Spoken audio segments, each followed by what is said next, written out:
Patingin. iPhone XR po. XR, anong sila nito, boss? Yung LCD po. Yung LCD? Ano nangyari? Ba't naging ganito yung itsura? Ano po, nabagsak po ng jowa ko eh. Baka nag-away lang kayo kaya nabagsak.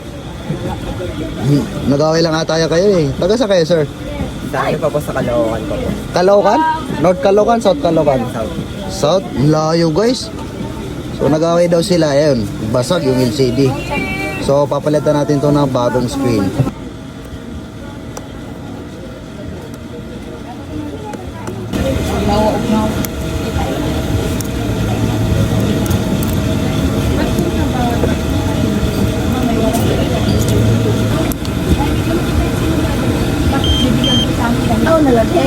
Si Tuwapin ka na?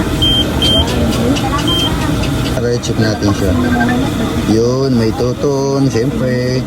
Geng-geng. Palit LCD na yan.